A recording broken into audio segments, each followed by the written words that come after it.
today for our National Apprenticeship Week webinar, focusing on careers and skilled trades. My name is Pham, and I am an apprenticeship specialist with the Texas Workforce Commission Office of Apprenticeship.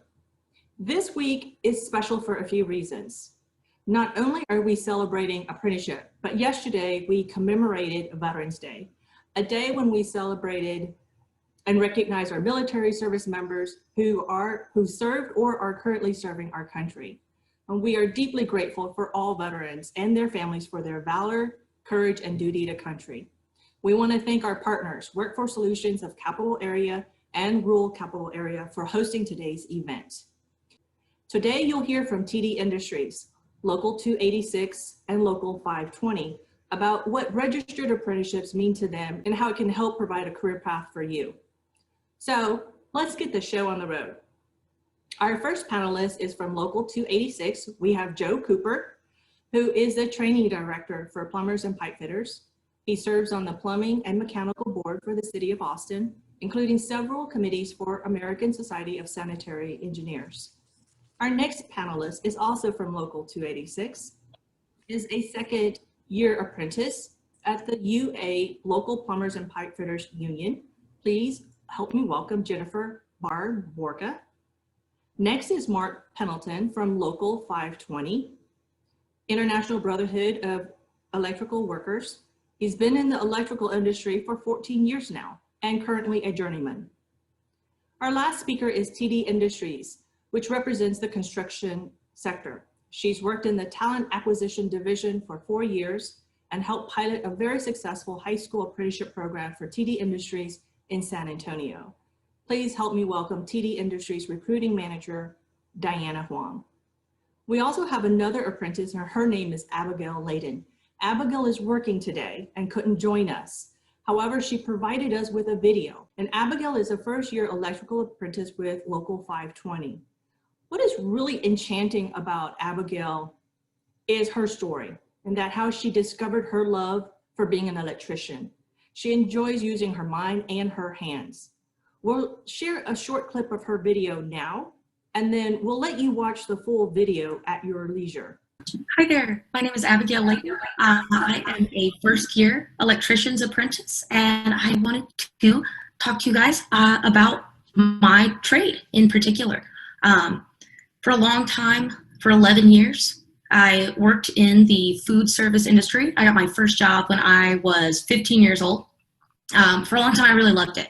But as I moved on through my life, food service was unable to support me, let alone support my family or any real dreams that I wanted to follow, honestly, in terms of hobbies or really anything like that. Food service was a paycheck to paycheck type of lifestyle that I fairly quickly outgrew.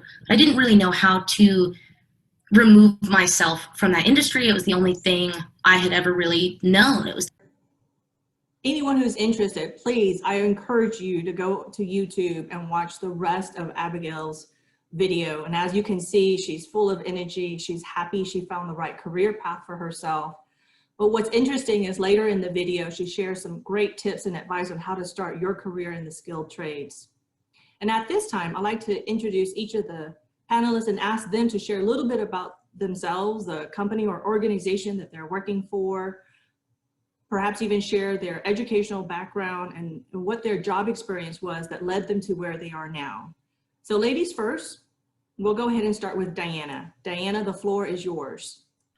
Thanks, Ann. Good morning, everyone. Thank you so much for joining us. I'm sure that you guys are super excited to hear and learn a little bit more. My education, my background, I actually have a business degree. I graduated from Texas State, and never did I think I was going to recruit in construction.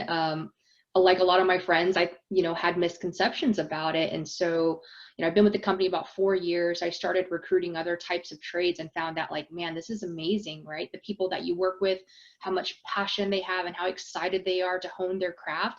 And that's what really kind of bought me in, right? Or made me buy into the construction industry. So I've been with TD for about 4 years. We're a mechanical contractor. So we do all the HVAC, plumbing, and piping particularly with commercial clients, so your high schools, hospitals, universities. We're based in Dallas, but we have offices all over Texas. We do work in Phoenix, Arizona, and we're also in Denver, Colorado as well. So I'm excited to be here, and hopefully we'll be able to answer some of your questions and get you guys on board for an apprenticeship. Well, thank you so much. Jennifer, I'm going to ask you to be next. Well, I started as a music performance major in college, and then I started having kids, and they got older. I needed to have a career, and music performance really wasn't going to do that. So I had a friend that needed a helper, and plumbing was definitely my calling. I get to build with my hands. It's the coolest thing I've ever done. Oh, good. Thank you. Joe, I'm going to ask you to be next. Sure. Well, I was going to the University of Texas, and my little brother went straight into apprenticeship. And all of a sudden, my little brother was making way more money than me. And I was wearing a suit to work, and he wasn't. So since then, I got in the apprenticeship. I become a journeyman. I've now have my master's plumbing license. I was a contractor. Sky's the limit through these apprenticeship programs. Now through completion of that, I've had the opportunity to go back and work on my education. So I've got my associate's degree, and I'm working on my bachelor's degree currently. So these programs can get you to where you need to get to. Our program, we've been in Austin, Local 286, since 1923. The Department of Labor started recognizing registered apprenticeship in 1945. So we've been around for a moment. We kind of got it down. My international organization, the UA, has programs all over the United States and Canada. There's 305 training departments around the United States. In Texas, we have about 11,000, pipe trades members. So you can go anywhere you want to with this. It's just a springboard to so many other careers. So thank you for being here, and I hope you get a lot of good information. Anything we can do, please consider all of us a resource. Thank you. So we saved the best for last. Marc, you're up. Oh, yeah. Thank you. Yeah, thank you all for being here. And just to piggyback on what Joe said, yeah, the apprenticeship program we have for becoming an electrician, the contractors pay for it. You never have to pay back a student loan. It's a great program. I went through it 14 years ago.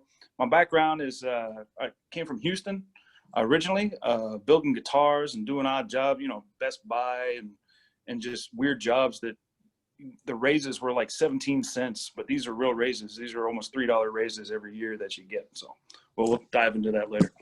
Thank you. Thank you, Marc. So the next question I have is for Joe. Joe, can you help everyone who's attending today? Can you explain what a registered apprenticeship program is and how it connects to a career pathway in the skilled trades? Sure. Apprenticeship has been around for a long, long time. It's nothing new. Registered apprenticeship gives us the structure that we need. It's a component of on-the-job training combined with classroom instruction.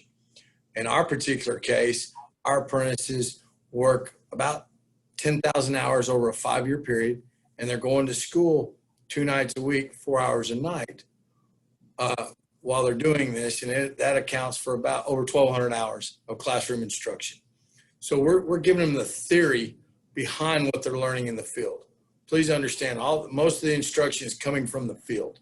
That's where people learn the best. It's the hands-on. You can tell anybody, you can lecture to them all day long. Once they go touch it, they understand it. And that's how it all ties together. It's the two components together. That's how registered apprenticeship is so successful. And with registered, you have the Department of Labor there making sure those apprentices are getting the instruction that they need. And that's registered apprenticeship in a nutshell. It's a great explanation. And what I love what you just said is it's the practical with the concept, so in the theory, so you get to practice it in real life.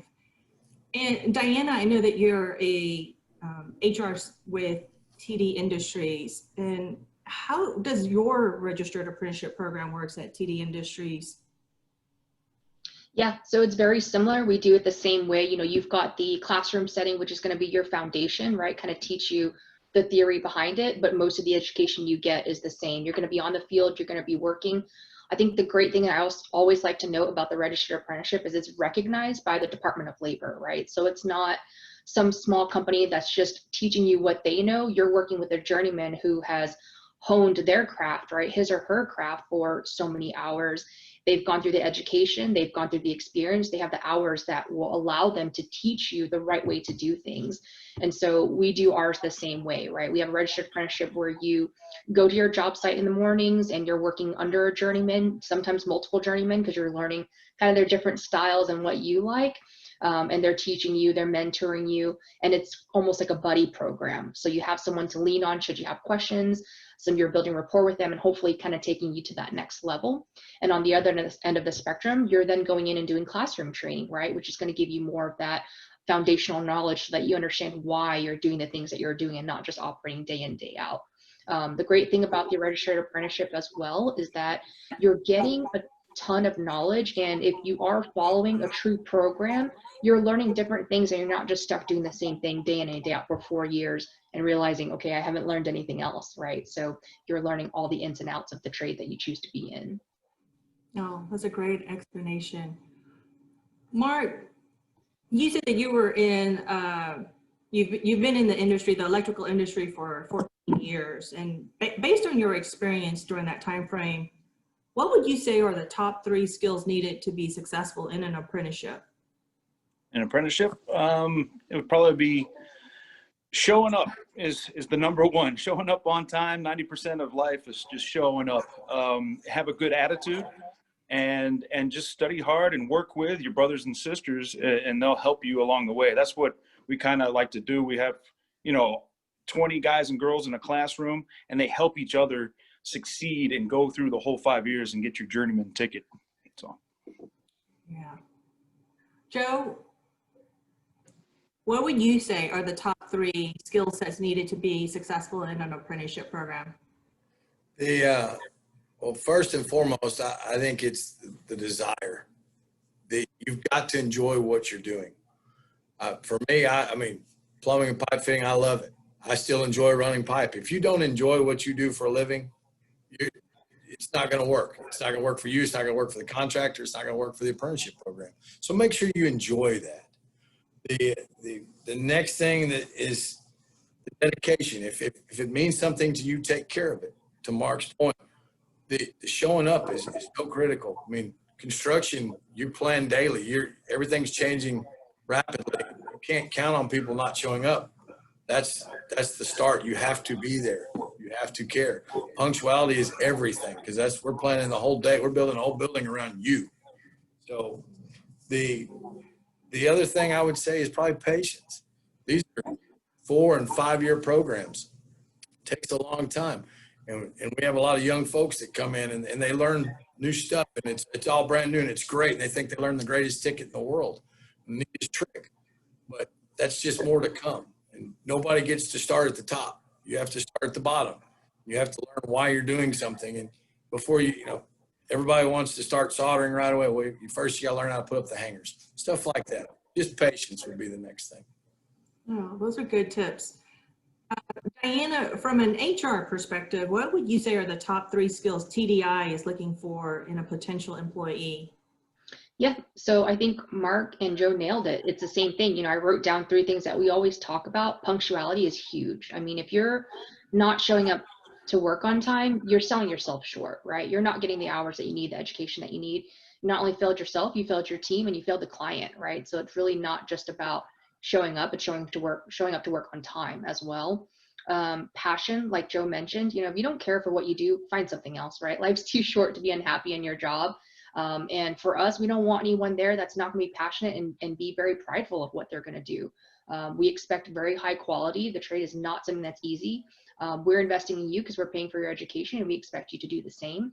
So that's huge for us. And Joe also kind of mentioned this too, but perseverance, it's a long program. It's a ton of work. It's continued education. You're going to fail sometimes. You're going to do things wrong sometimes, but the way that you pick yourself up and the way you turn that around is really important, because if you get stuck on your one mistake and you can't learn from it and grow from it, you're going to have a hard time, right? Because the trades are not something that's going to be super easy to do. Jennifer's smiling. I'm sure she's experienced this as well. So yeah, for us, it's a lot of the soft skills. You know, everything else we can teach you, the union can teach you. All those skills are things that you can acquire, but it's all those soft skills, those intangible things that we can't teach that we really want you to come with. Yeah, it's those employable skills. It's showing up, having the grit, determination, patience. Because you're right, I agree with you that you can teach more of the tactical skill sets, but you can't teach someone to have grit. They just have to have it. Yeah, agreed. All right, so Jennifer, we haven't spoken with you yet. So being a second year apprentice, can you share with us what's been the most rewarding aspect of your journey, of your job so far? And can you share with everyone some of the projects that you've worked on? Well, so far, I mean, the most rewarding thing is once we're done with the project, you look back on it and that's going to be there for like 50 years plus, and it's going to service all those people. Like the first job I did was doing potable water, which is drinking water and such, in a hospital. And going through the process, like Joe said, putting up the hangers, I was soldering, putting in all the copper, setting toilets, faucets, all this stuff. And at this point now, that hospital is up and running, treating patients, and I was an integral part of that. And I also, I helped put HVAC system into a school.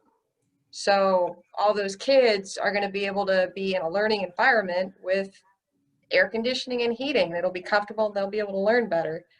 It's just, you know, driving down the road, you see those buildings. I did that. I did that. I did that. It's going to be there for a really long time. It's very rewarding seeing what you've done is there, and it's really helping people. Yeah, you're impacting people's lives, like you said, in the schools, in the hospitals, and we don't know, we take for granted, we walk into a building, it's nice, the water is there, the electricity is there, the air is there. We don't recognize that there are people of thought, you know, and services were designed to put all that together. So I appreciate you sharing that with us. Marc, I'm gonna ask you the same question. What's been the most rewarding aspect of your job, and what are some of the projects that you've worked on? I love working with, I learned a long time ago, I like working with my hands, that I can't be in a cubicle. I tried that too, you know, selling stuff over the phone and all that kind of stuff. But back in Houston, I used to build guitars, and that's kind of like how I got into it. There was an electrician that came in to fix the laminating machine. I was handing him tools before he was asking for him. He said, "You could be an electrician." I said, "Nah, I never even thought about it." And yeah, I just love, like she said, you know, you go by, and the wife's tired of me pointing out all the buildings and stuff, you know, where I built everything. But I've done everything from UT to San Marcos to Lakeway to old folks homes to the Rob job I'm really proud of. It's UT Rob on 7th and Lavaca. It's an 18-story building. I put all the transformers in and ohmed them out and got everything working, and all the lights are still working, so I must have done something right. So Thank you. yes, ma'am. So Joe, we have some people in the audience, some from schools, some still in high school. So let's talk about education for a minute. What does it take to get it accepted into one of your schools? Is it merit-based? Is it grades-based? Sure. What we require in order just to apply for our program is a high school diploma and transcript, or GED and scores. Either way, it doesn't matter how you have it, but we want you to graduate high school. That's the building block. That's where we're going to start. Then you come down and apply the other, birth certificate, real basic stuff. So we're going to come get that information. And then our first goal is to get you out there working with one of our contractors. We want to get you out there to that point to see if you want to do this, if you enjoy this or not. There's no reason to waste everybody's time if you don't want to do this. So we'll get you out there working. Then we bring them back in for an interview for a start of school. And at that time, we're open for that contractor evaluation to come back in. And it says, little Johnny shows up early every day and is ready to go to work. He's on task. He does that. Little Susie does exactly what she's always looking ahead to the next project and looking at what her journeyman needs and stuff like that. That's great feedback. That's the person we're looking to put in. It's merit-based. It's how do you want to do this?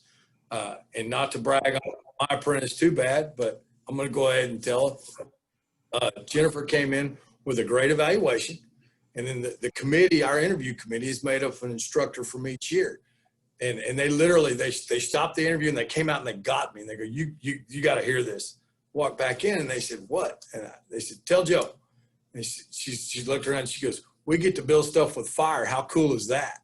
So she had him at hello. So it's stuff like that. It's people's desire to want to do this. It's merit-based. And if good attitude, we got a spot in apprenticeship for you. Right. Marc, would you like to add anything to that?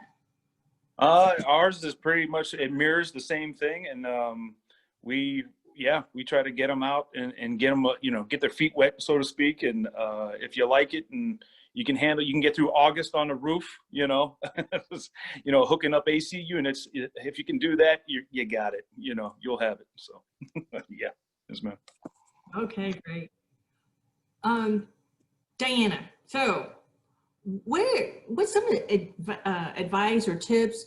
Where would someone who's interested in becoming an apprentice start with TD Industries? Yeah, that's a great question. So like they mentioned, you do have to have your high school education, right? But something new and something different that we've done, which Ann mentioned earlier, is a pre-apprenticeship program. So you do have to be at least 16 to qualify for the program, right? So usually your junior year you can apply, but we have a pre-apprenticeship program that really takes you through the process. You spend the summer with us. We rotate you through different fields.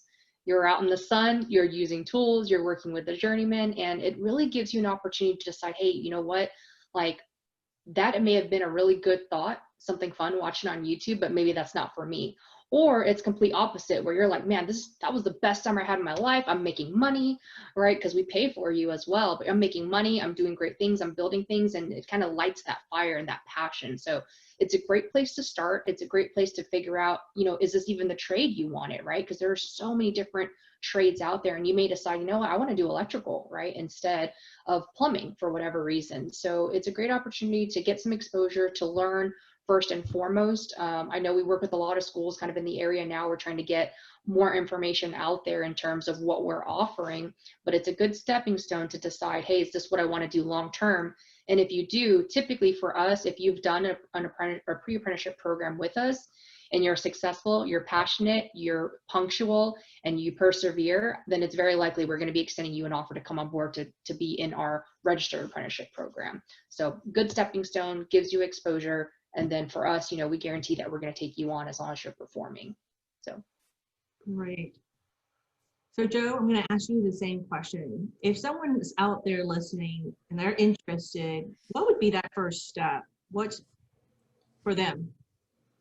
To mirror what Diane's speaking about, our guys, we use the MC3 program, which is the Building Trades Multi-Craft Core Curriculum. That way it's training that's generic to all the trades, whether it's basic stuff, how to tape measure, math, stuff like that. Whether you want to be a carpenter, painter, plumber, whatever that case is, it introduces them to the trades. If they pick, I just love plumbers. Okay, then we're going to send you to local286.org. And because everybody wants to be a welder till it's 5,000 degrees. So that's the whole point. Or you could go to the building trades, to texasbuildingtrades.org, and that's all the apprenticeship programs. TWC is a great resource for apprenticeship program. All the workforce boards can get you to any apprenticeship program you want. The most important thing is decide what you're passionate about, what you want to do, and then we can get the rest. I mean, I'm sure anywhere they want to contact, we can get them hooked up with a registered apprenticeship program. Yeah, I think that my family, I have a story to share. So I have a young nephew, and he went through a pre-apprenticeship program. It was several weeks long, and what it did was it exposed him to different crafts, little bits, piece of it at a time, and he just loved it. He loved it. And it was funny because he went to college, but it just really wasn't for him. And because his father is a doctor and his mother is a lawyer, and they wanted Junior to be either a lawyer or a doctor. And Junior went to school and Junior flunked out. And then he found a pre-apprenticeship program. He registered himself for it and he fell in love with the electrical aspect of it. So fast forward, he's his second year electrical apprentice in Houston, and he loves it. And one of the things he said that he didn't like college too much because of the math aspect. He just couldn't understand college algebra. But what it turned out is being an electrical apprentice, he has to do a lot of math. But what clicked for him was that he was able to do it and then apply it. And he was one of those mechanical thinking individual where if he applied it, he understood it. And as opposed to just doing it on a piece of paper and turning it in. But he loves his job and he's making a lot of money. He's bulking up. I'm gonna say that, yeah, he has a lot of muscles on him at this point. So good for him. So the next question I would like to ask Jennifer, as a second year apprentice, what made you interested in becoming an apprentice?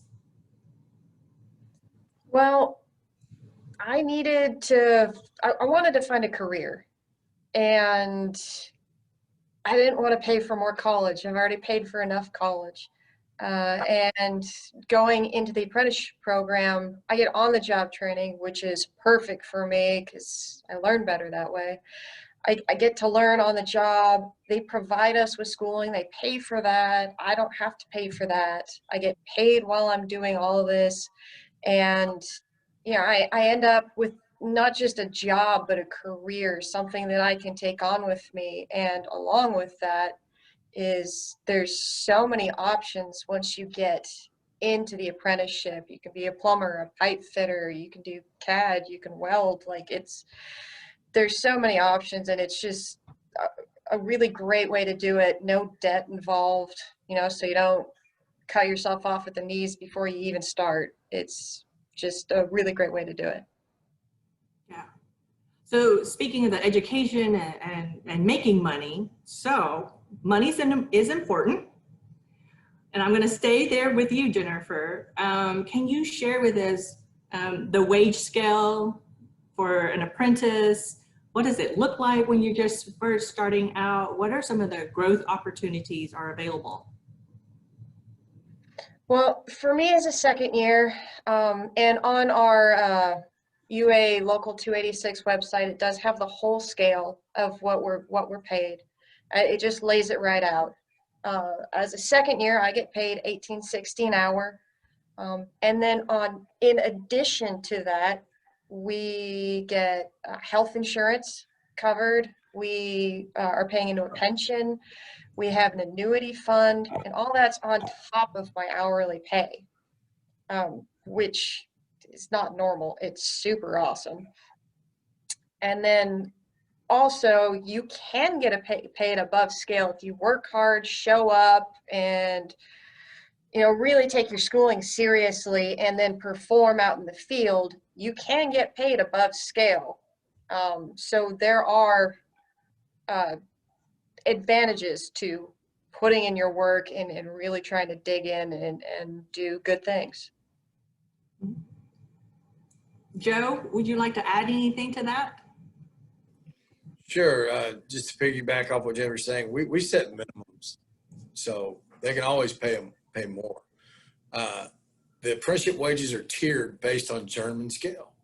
Unindentured is 45%. First year is 55%. It's no secret math. I mean, unindentured comes down here and signs up with us, doesn't know big wood from brush. We're going to get them out there working first. So, on the check is $13.95 an hour, but total package is $20-something an hour because they're getting insurance for themselves and their whole family. And as they move through the apprenticeship, they learn more and they earn more. You're more valuable to that contractor that's contributing for your education. After first year, basically, every 6 months they get a raise till they get to German scale. And I mean, she's going to get another, I was sitting her looking, she's fixed to get another raise in March. 2015 an hour. So it comes in waves, and then they put more in the pension, more in the annuity, stuff like that. Current German skill is $31 an hour on the check, and total package is 48 something. So you can make a very good living for yourself and your family and get an education paid for by those contractors that are contributing. And at the end of the day, you're able to provide. So that's what it all comes down to. Right. There's some misconceptions in the industry, and especially working in the construction sector. So Diana, can you share with us one of a common misconception about someone working in your field? Yeah, I definitely can. You know, I get this from a lot of my friends even who are unaware of the construction industry, but they think that the construction industry is for the uneducated. Jennifer is shaking her head because I'm sure she's done a lot more school than she's done in a little while, because there's a lot of education to keep up on. There's new technology that gets introduced that you have to be trained on. And not only that, but as journeyman, you also have to continue your education to keep your license as well. So it's not like you're one and done. So uneducated, not true. You do have to be very educated. You have to be very dedicated. The second piece, I'm looking at Jennifer again, is that women can't do it, right? That's not true. We have Jennifer now, who obviously from Joe is speaking, is an amazing performer in her trade. And so that's not accurate at all. And I think we as females need to get out of that box and stop letting people decide what we can and can't do, because we can do it. Excellent, excellent. So we're right around 12:02. At this time, we're running out of time for your questions, but I want to say that thank you so much for your tips and your advice and knowledge. We have about 10, maybe 12 minutes for live questions from the audience. I'm going to ask Shannon to pop back in to assist me with this. So Shannon, could you please read a question that we may have received in the Q&A box? Yes, of course. So our first question that we have is, if they're a high school student, how can they make their application more competitive to be considered for an apprenticeship program? In my particular case, high school student, you're fixing to graduate and you want to come down and you want to apply. The same thing with the electricians. There's an apprentice license. You need to get that apprenticeship license for me to even put you on the job. So if you take that step to go ahead and research what you're looking at, any licenses or registration, go ahead and knock that out of the park, so that when you show up, I'm a registered HVAC apprentice. I'm already ready to go, whatever that case might be, if that's what you're looking at doing. We like to see any stuff you've been doing. You don't necessarily have to have a job, but you might have worked somewhere else in the summer doing something, that you built something. That's okay. That shows that you like to work outside. You like to work with your hands. That's the stuff we're looking for. We're not expecting you to have no huge resume. I'll also add something there too. You know, in the world that we're in now, a lot of the application process is virtual or it's digital, right? So you're uploading a piece of paper that's going to talk about what you're capable of. So when you are looking at your resume or submitting your resume, read through it, make sure it looks good. You can always get with your counselor to see if they can help you with it. And I think Joe is absolutely right. You know, taking that first step and applying for the apprenticeship or the apprentice certification is huge, because that tells us, hey, like, I'm interested, I want to do it, and I'm taking that first step for myself. And that would in turn make us as employers think twice about, okay, you know what, I really need to contact this person because they're interested. Another thing you can do is also call into some of the companies that you're applying for and just say, hey, I'm interested, I put in my application, I want to make sure I stand out. And for me, when someone calls me, that prompts me to say, okay, you know what, I need to have a follow-up conversation with that person. So don't be afraid to pick up the phone and call either. That's true. OSHA 10 also helps, and also we have a summer work help just to get you in, get your feet wet too. So get you $15 an hour, and also get you some free boots. So we help out summer programs too. Thanks, Mark. Shannon, do we have another question from the audience? Yes, we have, does skilled trades mean I have to work outside every day? In the 2 years I've worked, I've been outside maybe 3 days, but I will say we're putting up buildings, so there's no air conditioning, there's no heating. Sometimes there's walls, sometimes they're not. You just got to dress for whatever you get.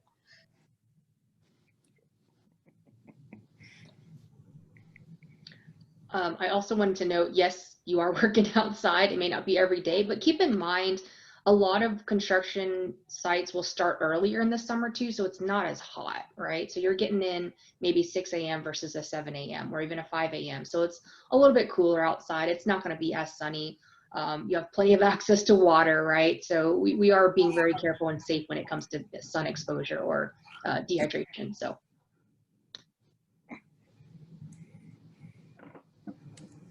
Yeah, just echo everything everybody's saying. Now, we do have quite a few folks that do a lot of work. In our particular case, we have a large presence at Samsung. That's completely inside. That's constant 68 degrees temperature. Now, those are pretty coveted positions, and we try to save those for older members, but they still need a couple of folks to run material out there. So yes, there's some work inside, but realize that, to everyone's point, that's what we do. We work ourselves out of a job from the day that we show up. And as soon as the lights come on and the air conditioning comes on and all that other stuff, we usually go away. That's what we do. All right. Shannon, I think we may have time for one more question. Okay. All right, so I have one that says, is there anything about veterans programs? Yes, I'll take that one. So we do have the GI Bill works with our apprenticeship, and you can get $2,146 in Travis County on top of what you make first year. So you're making over what a journeyman makes first year, and a lot of men and women have been jumping into that. And I've been going to Fort Hood and mega fairs and all that kind of stuff, recruiting a bunch of vets. So it does work.